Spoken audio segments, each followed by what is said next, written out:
Assalamualaikum warahmatullahi wabarakatuh. Salam sejahtera untuk kita semua. Alhamdulillah kita masih diberi nikmat sehat sehingga kita bisa bertemu di acara sosialisasi bahaya penyalahgunaan narkoba. Perkenalkan, nama saya Iwan Budianto. Saya adalah penyuluh narkoba bidang P2M di BNN Provinsi Jawa Tengah.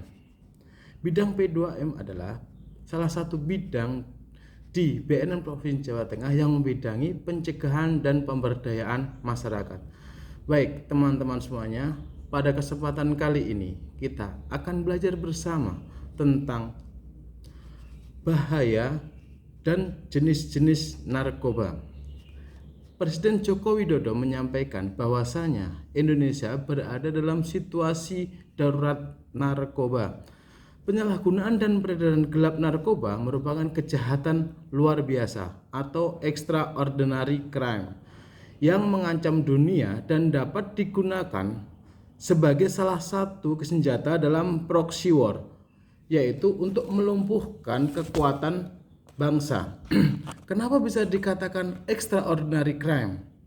Dikarenakan kejahatan narkotika sudah masuk di semua kalangan, baik itu orang tua, remaja, ataupun anak-anak.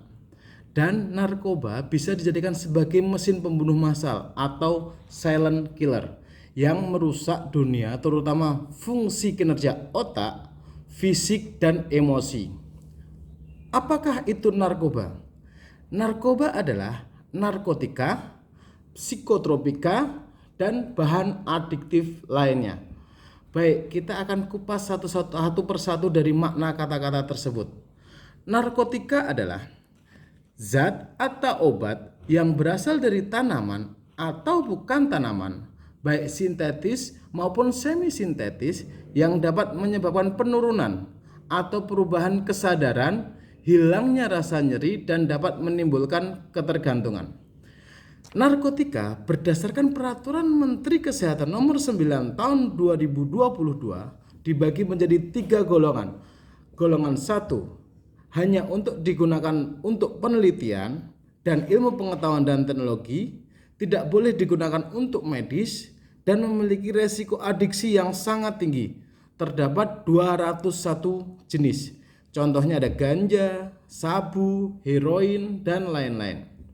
Golongan 2 digunakan untuk ilmu pengetahuan dan teknologi sebagai alternatif terakhir dalam pengobatan dan memiliki resiko adiksi tinggi. Terdapat 91 jenis. Contohnya ada metadol, benzilmorfina, dan lain-lain. Golongan 3 untuk kepentingan ilmu pengetahuan dan dapat digunakan untuk pengobatan dan memiliki resiko adiksi yang sedang.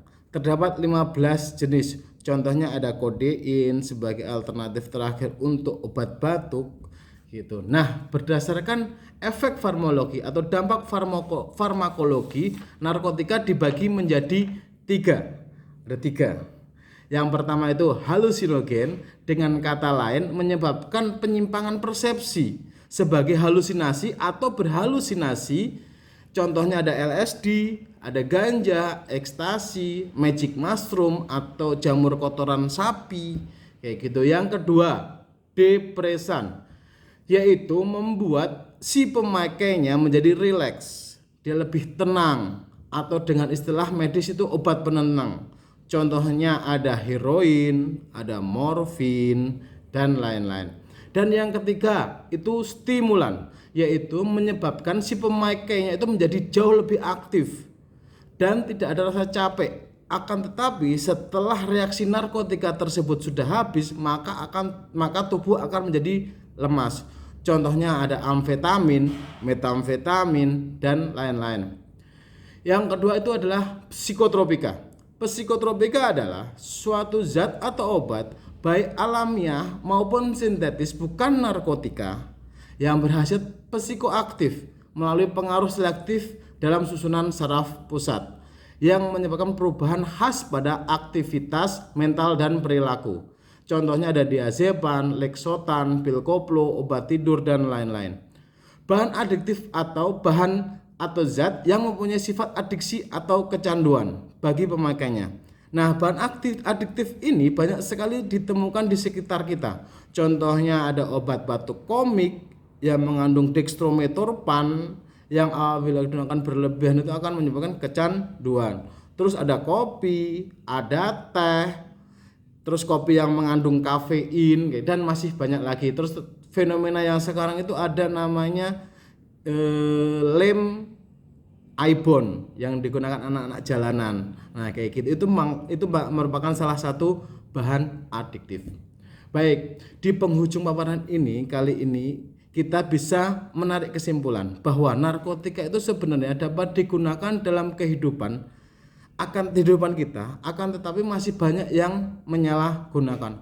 Oleh karena itu, mari kita bersama-sama sayangi keluarga, karena keluarga merupakan benteng utama penyalahgunaan narkoba.